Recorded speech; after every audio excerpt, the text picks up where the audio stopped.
I now will recognize the ranking member, Ms. Crockett. Thank you so much, Mr. Chair, and thank you for calling this hearing.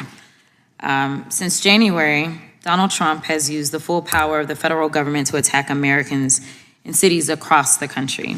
In Donald Trump's America, you are at increased risk of experiencing militaristic operations in your home, increased risk of being subject to detainment by mass thugs and wannabe vigilantes, increased risk of suffering injuries due to reckless and illegal acts by rogue federal agents, increased risk of being deported to foreign nations even if you are an American citizen, and you're at an increased risk of being targeted by federal government for criticizing the president and his friends. Congressional Republicans have completely abandoned their Article I powers and have exchanged their responsibility to their constituents with fealty to the president.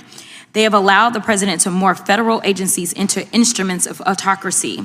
And as a result, the president has been able to ignore federal law, disregard court orders, and implement the largest pay-for-play scheme in American history. The White House, well, what's left of it anyway, is literally up for sale. The federal courts have characterized this presidency as, quote, lawless. In fact, when ruling against illegal acts committed by the administration, a Republican-appointed federal judge stated, quote, "The court cannot imagine how the public interest might be served by permitting federal officials to flaunt the very laws they have sworn to enforce." In a separate case where the administration was sued for unlawful acts, the judge, also a Republican appointee, stated, quote, "Allowing constitutional rights to be dependent upon the grace of the executive branch would be a dereliction of duty by this third and independent branch of government and would be against the public interest."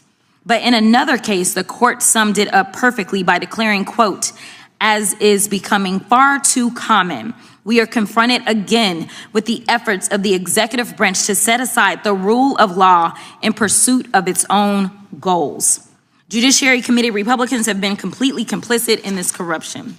But since they're so interested in restoring law and order, I have a couple of suggestions on where they can start. Number one, this is the President of the United States standing beside his best friend, Jeffrey Epstein.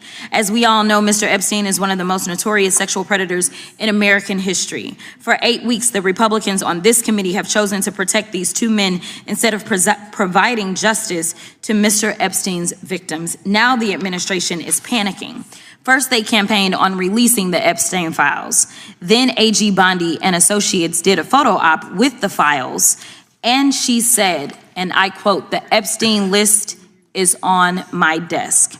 Then somehow the Epstein list didn't exist. Then the Epstein files became a Democratic hoax.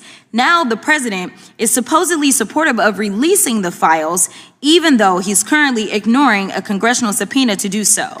Now the president is simply crashing out.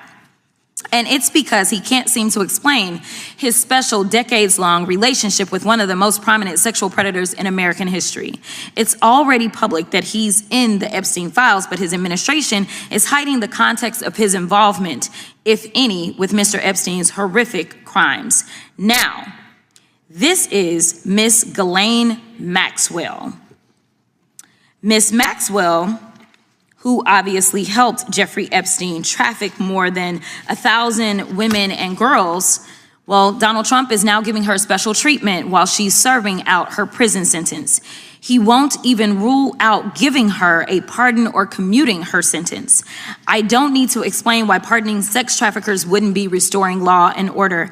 Now, this is Secretary of Homeland Security, Kristi Noem. Not only has Secretary Noem been busy filming propaganda ads, she's also been busy cashing in on millions of taxpayer dollars. In fact, Secretary Noem has funneled millions of dollars to a company called the Strategy Group. The Strategy Group helped Secretary Noem win her campaign to become the governor of South Dakota.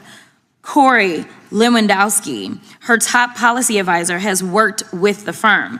And the company's CEO is married to Secretary Noem's chief spokesperson, Mrs. Tricia McLaughlin.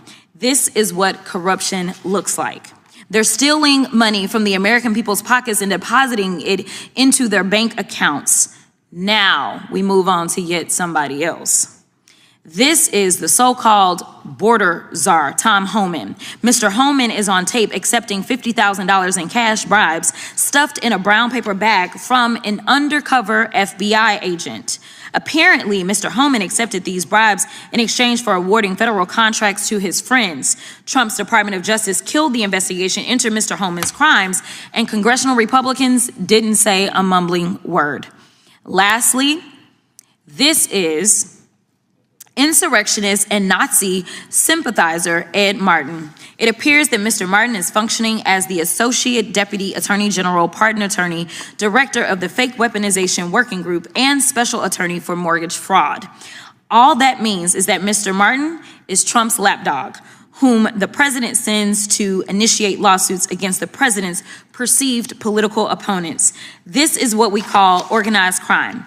They're breaking the law, often by stealing taxpayer dollars, covering up their crimes by ending and obstructing investigations, then prosecuting people who call out their unlawful behavior. And while the Republicans are encouraging this corruption, they're abandoning actual victims of violent crime and ignoring the Republican-led state's 21st century murder crisis. In September's appropriation markup, congressional Republicans proposed reducing the FBI staff by thousands of positions and underfunding the agency by more than $1 billion. They've proposed slashing resources from the ATF. They've proposed cutting grants for juvenile justice programs and hate crimes and eliminating the community violence intervention and prevention grants. They're literally defunding the police. So no matter what they say at today's hearing, congressional Republicans have proven that they are not investing in keeping American communities safe from violent crime. Mr. Chairman, I yield back. I thank the ranking member. We're fortunate to have with us the chairman of the Committee of the Whole today, Mr. Jordan, and the ranking member, Mr. Raskin. I believe Mr. Jordan's not going to do an opening at this time. Thank you, Mr. Chairman, for this important hearing. I look forward to hearing from our witnesses. Thank you, Chairman.